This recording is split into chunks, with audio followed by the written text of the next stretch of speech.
And thank you very much for joining us. Our top story at this hour: in a major development, U.S. Secretary of State is heading to Beijing as he becomes the highest-ranking member of the Biden administration to visit China. He will hold meetings in the nation on June 18th and 19th and might also meet with President Xi Jinping. Shortly before setting out for Beijing, Blinken on Friday spoke alongside Singapore's foreign minister in Washington.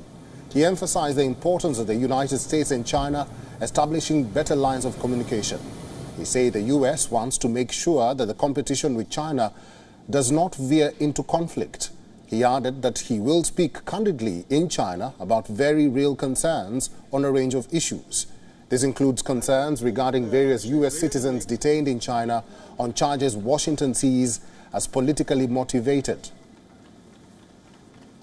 The trip has three objectives. First, to establish open and empowered communications so that our two countries responsibly manage our relationship, including by discussing challenges, by addressing misperceptions, and avoiding miscalculations.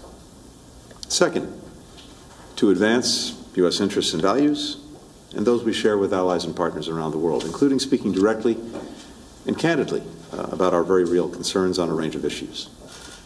And third, to explore the potential for cooperation on transnational challenges, global economic stability, illicit synthetic drugs, climate, global health, where our country's interests intersect and the rest of the world expects us to cooperate. Blinken's trip was scheduled for February this year, but was delayed after the discovery of alleged Chinese spy balloon flying across the United States. The visit now follows a tense phone call between Chinese Foreign Minister Qin Gang and Blinken on Tuesday, in which Chinese ministers say that the U.S. should stop meddling in China's affairs. Though in the past few weeks there have been a slew of meetings between Chinese and U.S. officials, China has been reluctant to engage in military-to-military talks with Washington as it rejected an invitation of a meeting with U.S. Defense Secretary Lloyd Austin. U.S. officials expect Blinken's visit will pave the way for more bilateral meetings in coming months, including possible trips by U.S. Treasury Secretary Janet Yellen and Commerce Secretary Gina Raimondo. It also could set the stage for meetings between Xi and Biden at multilateral summits later in the year. Blinken's visit also comes amid reports that China has reached a secret agreement with Cuba to build an electronic eavesdropping facility on the island nation, which is very close to the U.S. coast, a latest point of contention between the two nations. Well, for more on Blinken's China trip, Greg Swenson, a renowned international affairs expert, is now joining us live from London. Greg, good to see you. This trip has been postponed a couple of times before. What do you think about the timing of Blinken's visit to China, and what will be his anticipated reception? Well, it's a great question, and I think there's never a bad time for engagement and diplomacy. And I think it was the right move to postpone the trip during the spy balloon crisis. But the problem is this is coming on the heels of, generally speaking, the Biden administration's appeasement to China. You know, it almost seems like the president and the administration are compromised to a certain degree, and perhaps they are with some of the allegations about payments being made from CEPC to the Biden family. So there's some real issues, that could be, beneath the surface here. And surely there's also the fact that the Biden administration has just, with the military budget, essentially had a 3% cut to military spending. So, it sort of flies in the face of the historical concept that, the best way to avoid war is to prepare for war and peace through strength.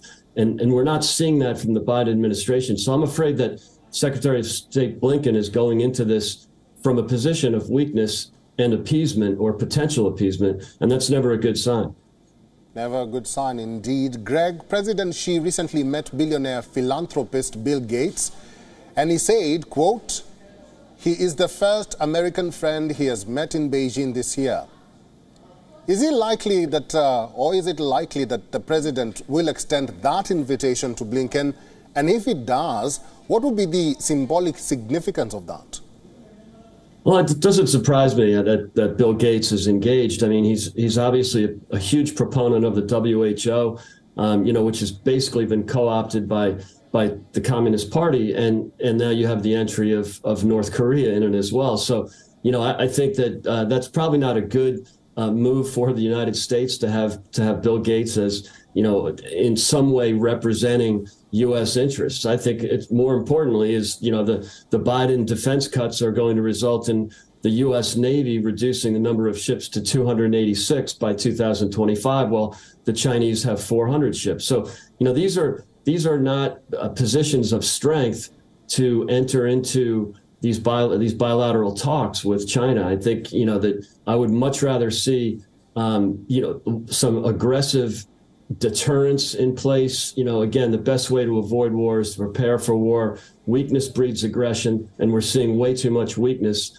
from the administration right now. And very little mention of the economic coercion, the secret police stations in the U.S. I know that you alluded to the spy balloons, and I'm quite sure that Secretary of State Blinken will bring that up. But, the Chinese are buying farmland near defense facilities in the United States. You've got the Penn Biden Center in Washington.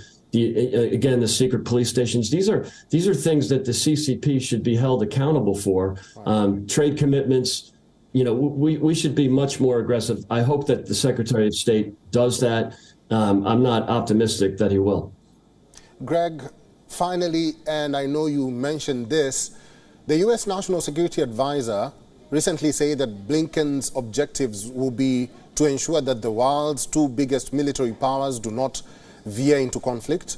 On the flip side, how do you think China views this trip?